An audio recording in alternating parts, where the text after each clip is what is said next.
Hi everybody, welcome back. I'm Sal. And I'm Tiffany. This is Off the Rack, that show that we did and still do now that we're back, where we take a comic book and break it down by its basic elements of art and story and tell you what we thought about it. This week, we're doing Dark Knight's Metal, number 4. Yes. Written by Scott Snyder with art by Greg Capullo. This event is huge and epic and awesome and metal and we've been talking about it since its inception. Yep. So I'm looking forward to hearing your thoughts because there have been a lot of things that have been developing with this issue in particular. Yes. Especially given the delays that took place. Right? Yeah. And bound to happen. Yeah. But before we do that, why don't we talk about what happened in the issue? Fair enough. Batman is visited by nightmare versions of Superman, pulls out one of his many Deus Ex Machinas and frees himself and the real Superman, while they are both whisked away by Dream of the Endless, aka Daniel Hall. Now the other teams do have their own unique problems, which include a weird version of Starro and Black Adam and a evil Hawkgirl, but we do get a minute to realign and reiterate primary DC continuity, and watch the world's finest team think happy thoughts and visit the Great Forge, only to find that the fires have been snuffed out, and there's a super badass Hawkman waiting for them. You know, I enjoyed the issue for what it was. I knew that I was going to have a problem with someone else writing Sandman. I mean, others have done it before, but Gaiman just knows the character inside and out. He created the character, both versions of Sandman. So I knew when we got to Daniel Hall that there was going to be some problems I had with it. For me, it comes down to one really... this is really weird for me to have an issue with this because, like, I am really so thankful for him to bring Sandman back and to bring Spotlight back onto Vertigo in a way which, I mean, like, really shouldn't have to happen, but it had to happen. Here we are. But at the end of the day, yes, there is a library in Dream's realm. Yes, there absolutely is, and it's filled with books that authors dreamt about writing and they're unfinished, and it's a very cool part of the original Sandman books. You can go through and you can read all the different titles of them. If you have like the annotated version, it tells you all of them, and it's really fun and interesting.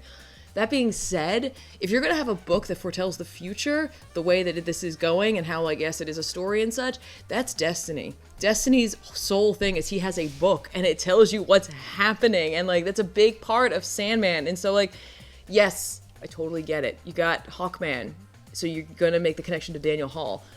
But if you're going to deal with an Endless who has a story that's going to tell you what's happening, it really should be Destiny. Also, we have this amazing opportunity where like, Batman has to have, it's the Peter Pan moment. You gotta have a happy thought, otherwise you can't go, right? Like, you gotta do the thing, right? And yes, he thinks of Damien, he thinks of the Bat family, fine, whatever. You literally have an option. Dream's sister is death. It's death. She could have brought The Waynes. And, like, or anything. Right. It's fine, we're going to make the deep dive to talk about the Endless and the whole thing, but we're not going to actually cover most of the Endless. We're just going to deal with Daniel Hall. Now, that said, having edited your expose on Daniel Hall as a character, yes, I found myself kind of disappointed by how little there was between the metal Carter Hall and bringing in Dream / I know. Daniel Hall. I am, like, really disappointed that Dream's not going with them. That when they do meet, like, Hawkman, he's not there. And, like, we don't get that interaction at all. And, like, we don't even really discuss the connection. The fact that, like, he is Daniel Hall. That's the thing, is that they even refer to him by name. I know. In this text. Yeah. And yet, if you hadn't watched your video or read a lot of Vertigo books, you probably wouldn't even know there is a connection. Exactly. Or you might think, like, oh, even if you're really reading it well, you might be like, oh, they kind of have the same last name. But even then, like, they don't have anything story-wise that connects them besides your knowledge of continuity. But if you're relying on your knowledge of continuity in order to enjoy the story, or in order to really get into this, then why is it not correct? That's a really good question. And that's my real problem with the issue, is that, like, the continuity itself is not 100% accurate. Yeah. But you are entirely contingent on it being referred to and your readers, like, having that to draw back on. So it needs to be 100%. Not just Vertigo, like, into Grant Morrison, into all these different plots. Oh, we're seeing, like, 90s comics referenced, which are a couple of really, really standout, hilarious moments for me. Well, seeing the nightmares of Superman, one of them being just having been Electric Blue Superman, is pretty amazing. Yeah, like, you got the one where it's, like, Superman as Batman, like, from Dark Knight Returns. Dark Knight Returns, happens. like, you have Superman as Lex Luthor, which is a really cool idea. Right? But then just... And also that time that I was dumb. At least it wasn't, and that time I had a mullet. I'm really disappointed they didn't do that. I bet he had to fight on that. I bet he was like, and I want to have mullet Superman, and they're like, you already got electric blue Superman. You don't need to let do. It go. Let's not remind the readers why they stopped reading Superman 20 years ago. Right? It's interesting. What I thought about this whole thing from the beginning was that it was going to really focus on Batman, and it has. I didn't realize how much we were going to see the relationship of Superman and Batman, which is so funny because that's what I'm getting is what's going to happen in Doomsday Clock as well. Oh, no, I don't know about that. I hope there is, but I don't think so. You don't think there's going to be a lot of the two of them? No. I think there's going to be a lot of them, but I don't think we're going to see the interplay between those two characters. Okay, You're not going to see that moment where Superman inspires his friend Bruce to have that happy thought and fly to wherever, to the Forge. Yeah, to the Forge. There are a lot of fun images in this. Yes. There's a lot of this really felt to me like very much like The Empire Strikes Back. Yeah. Of this whole point Absolutely. where it's just like we've all failed. Yes, this should be the lowest point. Everyone failed. Everyone's screwed. Yeah. And now they got to fight a giant Hawkman. Yeah. Awesome. Well, you got a giant Hawkman, you got Starro, who is... I don't know if, Snyder asked his son to write Starro's dialogue. It really feels like a 10-year-old boy. Right? Is Starro, where he's like, you losers are screwed. Or he's drunk. I don't know. It's really weird. Online, I saw a lot of chatter where people were like, I've never seen Starro more awesome. And I was like, not the word I would have used. No, but there he was. I mean, interesting. Yeah. Nonetheless, but I thought I was like, I bet he had his son write Starro. He's like, Starro's got to be cool, better write it, and if that's the case, I'll give him total props. Right. And I'll say I love the idea. If not, and Starro's just a weird douche, I can't say I agree with that. That's fair. Now, that said, I don't really care about the preservation of Starro's character Fine. much. It was just kind of really weird and really, really weird. Yeah. I know I said weird twice. It's that weird. It's that kind Where of I can weird. say it's weird and it's weird. And it's also weird. The humor in it, there's a couple of points where it really kind of took me out. There's that editor's note where he is asking... Can't even refer to the issue they're referring to. Yeah, and their only response is to throw up the horns. Yeah. Little Last Jedi, where the humor's like, we're going for a joke, and the joke just That being said, I legitimately laughed aloud at one point. Really? It was just a simple play on words. It's when Aquaman and Deathstroke find the murder, and he's like, more like a murder. I was like, and I kind of hated myself for laughing at it. Yeah. But I remember you laughing about it. That being said, I was like, eh. I think every joke was a lead balloon. Well, that one got me. I don't know what to tell you, man. That's odd. It's just fair enough. It's just all right. just the right way. I don't know. I mean, look, this issue again, it did something. We saw the characters rise to action. We saw most of them fail. We did see Superman and Batman at least go and do something, learn some information. Yeah. And then... Oh, no. Every moment between Superman and Batman was gold for me. Yeah. I enjoyed the crap out of it, because it seems like Snyder's been waiting for continuity to realign so that we can finally have Batman and Superman be friends again. Right. And be brothers. Right. Those moments are always, juicy candy for me. I'm always like, yes! More moments where, just these two friends are, against the odds. Yeah. From two different walks of life, but they're both, the proto-superhero. I love those moments. Yeah. All the other stuff was fine. Yeah. I had no qualms about the Aquaman story. The only thing I had an issue with was the Plastic Man stuff. It is time to stop with the egg and just have O'Brien come out. Just hatch the egg. Enough. I don't think anyone is still excited for the moment when Plastic Man shows up. Well, I think they're more I was excited when you first showed the egg. Right. But it's time. Who's flying through space carrying this egg, hoping that a superhero will emerge? It's only for It's only for the audience. It bears no real story strength. It's just weird. Look, I'm sure he'll be utilized. I'm sure they won't wait. No question. They won't wait till Easter. Well, no. When a plastic egg show up. Don't leave. I have no doubt that there will be a reason, but it will be one of those things where it's just we orchestrated this so this could happen. Yes. Oh, no. It's, you can blame the writer because they wrote the story so that that moment could happen. Right. And like, fine. Like, maybe it'll be awesome. Who knows? Like, I don't really know what, like, Plastic Man will have to do with this necessarily. Yeah, I don't know. He's in this other book they're working on, but, like... Right, and I mean, like, right now, like, honestly, like... They're each of the teams are like working on so many things. I can't even, like, the delay made me go like, oh crap, I gotta go back and read them. Right. And then I did. This is the most not like the last three of the series. Yeah, well, they do a lot. There's a lot of dialogue, but it's really mostly Dream telling the story. Yeah. And honestly, at the end of the day, like, I know a lot of people are like, Dream's back, and it's just like, no, Daniel Hall is back. Yeah. Morpheus is my Dream. Yes. And he's not back. No. And but, like, if that is what we do at the end of this, then you're on board. I would be Then you're so like, oh, everything excited. is forgiven. Like, if somehow, like, Scott Snyder got Gaiman's permission to, like, get rid of Daniel Hall and bring Morpheus back. I would be so on board for that because I love Morpheus, and I've read, like, the random issues that Daniel Hall's appeared in. Yeah. And they're weak sauce. It's just, it's not, like, and I get, like, here's the thing. If you haven't read Sandman, you should. It's wonderful. There's a great back issue she does on it. But Morpheus is so more compelling, despite the fact that you need Daniel Hall to become Morpheus, or to become Dream at the end of the story. It is because he's building something new.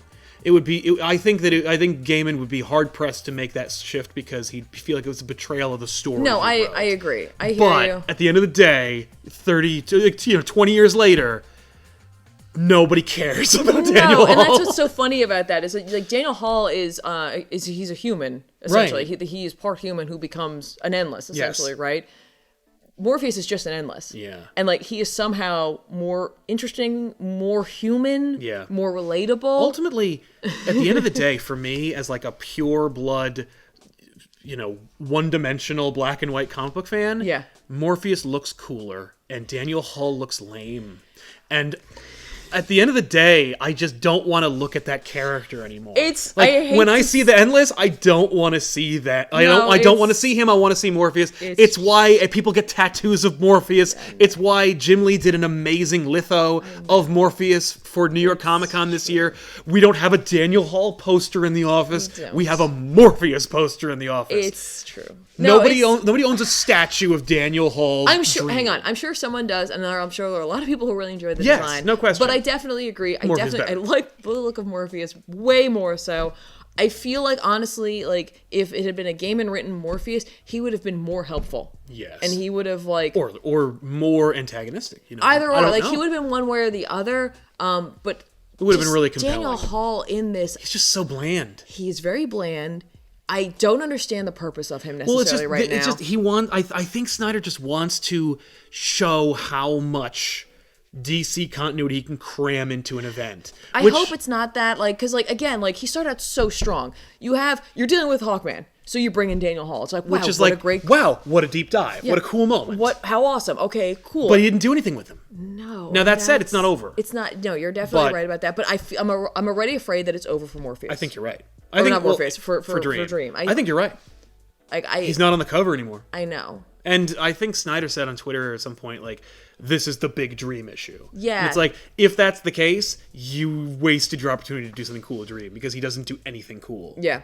And it's really funny, like, we barely see anything of the Dreaming. Again, like, I do want to say, like, how I think it is great, though, that, like, there are, like, going to be a lot of people who are like, who is this character? And then find out there's, like... Go back. Read all those great books. Yeah, you got to go back, and you're going to be totally confused, because it's not going to be Daniel Hall. And for it's a also, really long time. And some of those things, those images from the previous Sandman book are going to be inconsistent with the images you saw in this issue. Exactly. But for no good reason at all. Right? So, at the end of the day, though, like, the issue was pretty solid. I think so. Like, despite all the criticisms, it's like, just because one criticizes a work doesn't mean that we don't see the value and that it isn't worth reading. I think it's I think it's a really, really fun issue. And it was a welcome treat when it came back. I was like, oh, it's back. And I know personally that my enjoyment of Sandman is clouding that section for me. Yeah. You know what I mean? So, like, I'm not going to hold that against the book necessarily, because I have different standards of what I expected to see from someone who had gotten permission from Neil Gaiman. That being said, now I kind of want to see Snyder pitch this story to Neil Gaiman and see what Gaiman would have written. Could you imagine Gaiman writing something about Barbados and Yes, this whole I thing? can. It would have been amazing. People would have been like, Doomsday Clock who? Yep. Instead of being like, I can't wait for the next issue of Doomsday Clock, as opposed to, I don't remember what month issue 5 of Metal comes out. Yeah, I mean, I'm still excited to see how this wraps up. Again, for me, because there's still the chance that something might happen with Dream, even though he said this is the big Dream issue. For him, what might be a big Dream issue might be the most amount of pages, whereas opposed to being like a Dream does something really cool in or one like issue. a singular awesome moment. Because like for me, a singular awesome moment can like make or break anything. Absolutely. Like and like it's something that I can cling to a lot of times, or it's Yeah. just like that was like a panel can totally make a difference. Yeah, I completely agree. So I don't know, like I felt like this issue was pretty good. The art was still great. I mean, yeah. like, you know, I'm so glad that Capullo took the time that he needed to make the issue look as consistently great as the last 3. Yeah, I mean, I think this one definitely was a little more taxing, which is weird to say because we've seen him draw all of like Barbatos and his minions and like, you know, all these other crazy things, but like there was a lot going on in this Yes. issue. Like he had so many different locations. Oh, we went to like the end of the earth, went to to- the deepest depths of the oceans. Yeah, we went to like the farthest regions of space. yeah, we saw the Thanagarian Empire, like just this whole thing. Yeah, he showed us a lot of cool things. Yeah, we see all these characters, like new character designs, Yeah. essentially. So Yeah. it's like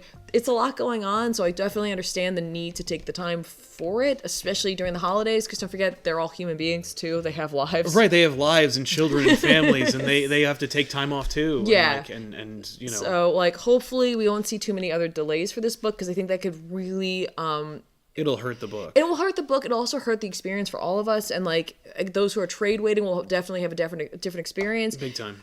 If the book's spaced out too much, I think this is going to be a hard one to get all the nuances from because there's so much going on in each issue. So we're going to give you some recommendations for books that are coming out this week that we think you should pick up. I think you should stick around and watch it. But before that, you're going to do an unboxing. I am. You're going to open up a thing. Yay! And show them what's inside of it. And check it out. And it's going to be awesome. I'm looking forward to it because it's from our friends over at Culturefly. All right, so our friends over at Culturefly sent us this box. It's part of the World's Finest collection, and this happens to be Wonder Woman themed. I'm super excited. I had a chance to open up the Batman box with you guys, so if you haven't had a chance to check that out, you can. From that, I actually got this mug, which is holding my very like boiling hot tea. I'm just waiting for it to cool down a little bit. What's cool about Culturefly, as opposed to other subscription boxes, is these guys get the licensing, and then they make products themselves that you can't get anywhere else because they're the only ones making them. It's not like they go out and buy a bunch of stuff that other manufacturers are making. They manufacture these things themselves.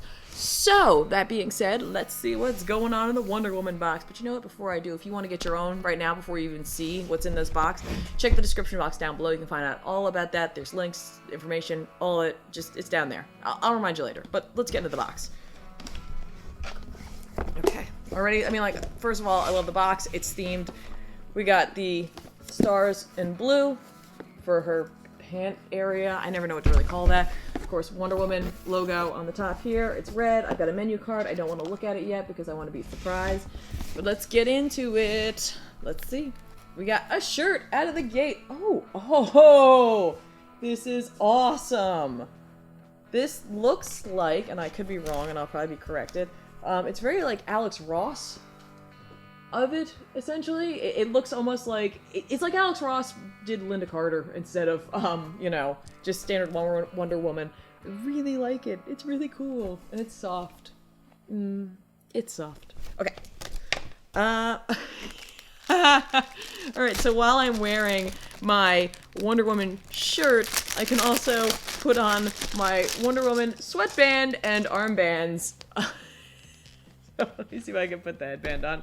Now, I have a particularly large, stupid head, so we'll see how this goes. Right now, it's just choking me.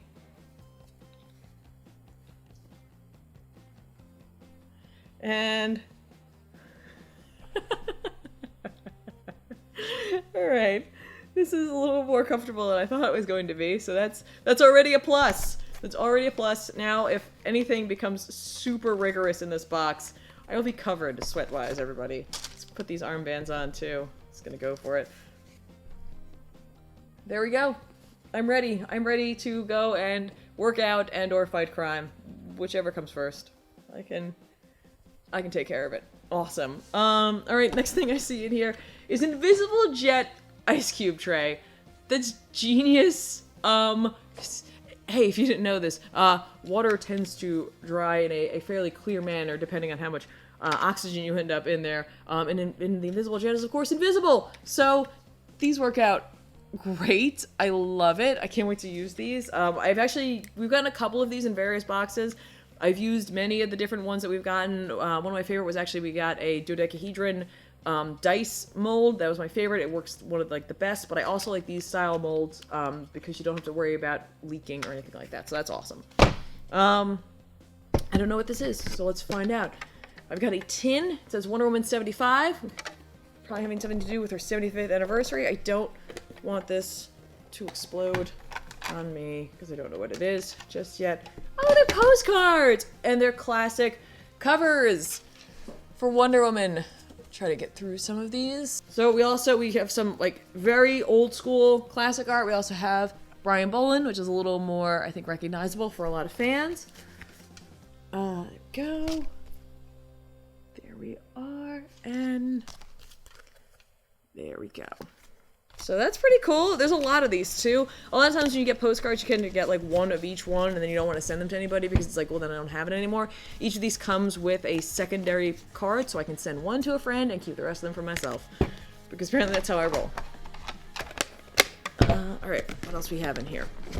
I'm gonna pull this out because there's a dinosaur on it. And who doesn't love dinosaurs? Okay. So in this says it's a Wonder Woman Lasso of Truth mug, and that is legitimately what it is. That is amazing. This mug sports the Wonder Woman logo, and it has a metallic like finish to it. It's gold, and it looks like it's just made out of her Lasso of Truth, which means that never again can my coffee or tea lie to me. That's right. I've got your number now. I'll put you in here. You'll have to just tell me the truth, whatever that is. I'll finally get to the bottom of what actually gets me going in the morning. Ooh! These are cute! I don't know if they are pins or if they're magnets, but let's find out. Another one of the reasons I really like the Culture Fly stuff is the packaging. Like, this is a little tin. Everything came in a little tin. Oh, they are pins. Oh, these are great. Alright, again, classic imagery of Wonder Woman there. It's pin number 1. Wonder Woman symbol. And then finally, I love it, her tiara. Adorable. I absolutely love those. And they got the nice backs on them too. Which means I can not lose them like I lose so many other things. Let's see what this is. Oh, nice. This is a Wonder Woman vinyl figure. This is obviously, like everything else, is an exclusive item. I'm trying to get the box open without destroying it.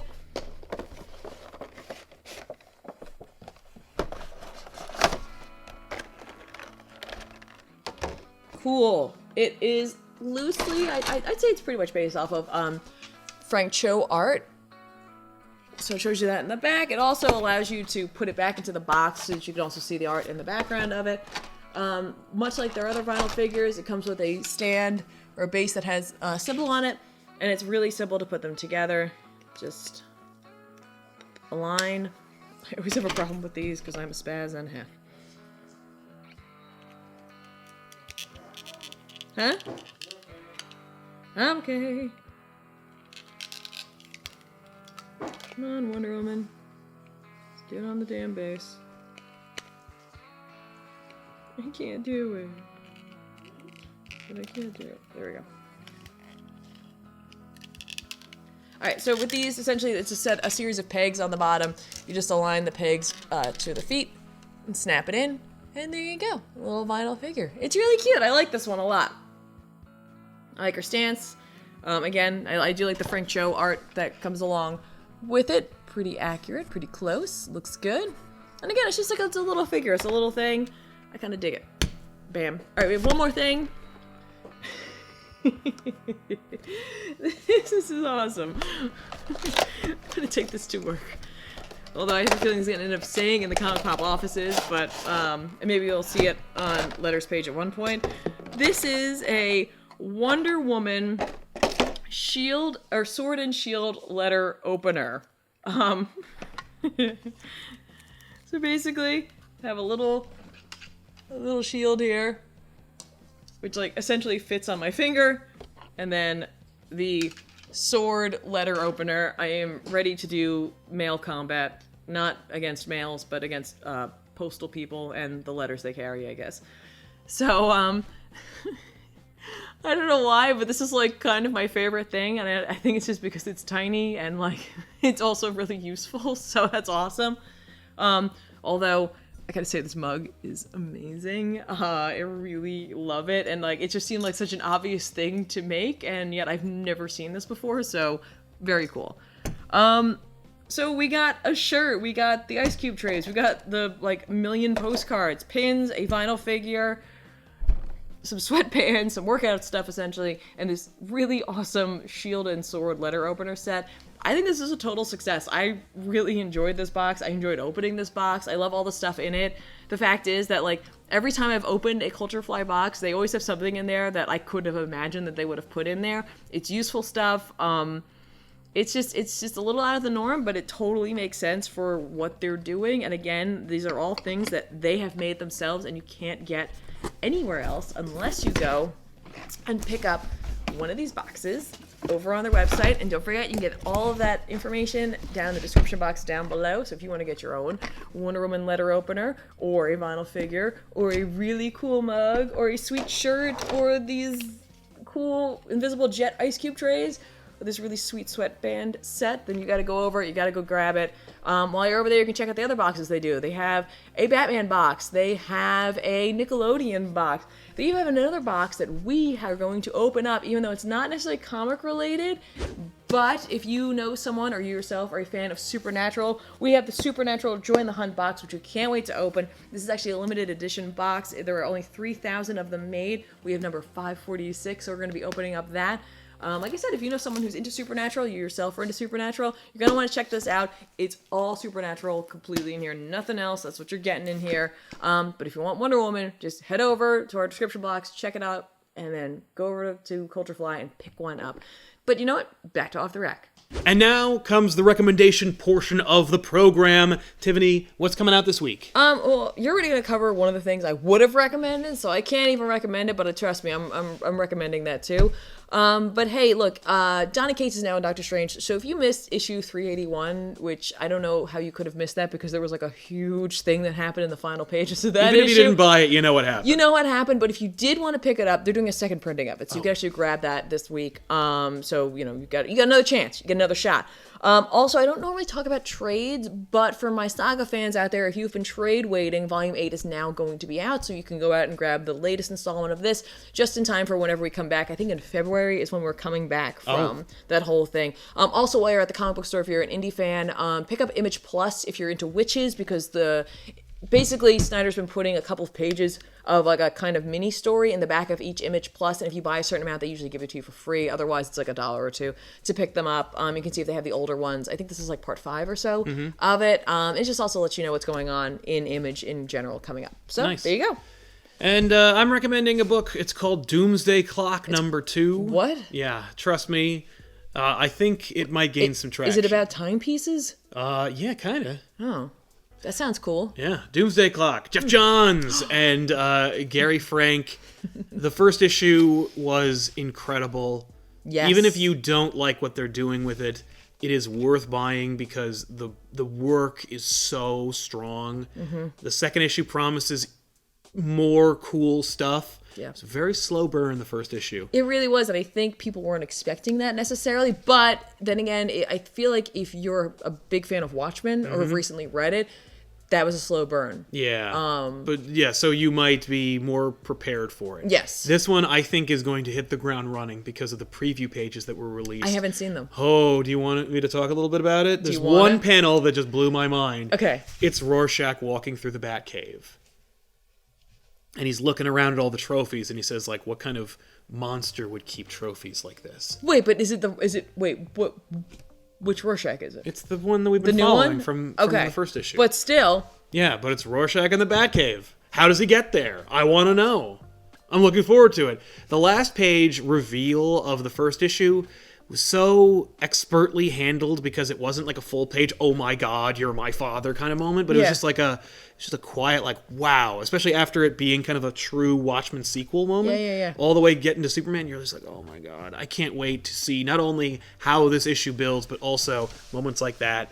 And also, of course, the epilogue to this issue. I just can't wait, man. And it's now. So pick it up. So, okay, here's a random question for you. So, like, this year, a massive holiday is falling on Monday. What happens if it falls on a Wednesday? What do they do? They delay it. They delay it by a day or two. That sucks. Like, they should do it earlier. Yeah, well, it comes out on the 27th, so... I know, I'm just saying, still, I gotta wait till Wednesday? Yes. Actually, the 25th is on a Monday, so, yeah. And they're not doing a midnight release of this or anything? I mean, they should. I don't know, honestly. I didn't look that up. Ooh! I'm gonna go to sleep until then. And just wait. Yeah, it's fine. I'm gonna go out in the snow. Yeah. There's no snow. There is no It's snow. not gonna help me. Anyway, thanks a lot for watching this episode of Off the Rack. We want to thank you guys for sticking around and being a loyal member of the population. And if you're just joining us here on Comic Pop, please subscribe and enjoy all the videos. Yes, welcome to the population. That's who you are now. Yes. And check out the wellspring of videos upon videos that we have produced and continue to produce for you guys every single week. We'll see you guys then. I'm Sal. And I'm Tiffany. So long. Bye.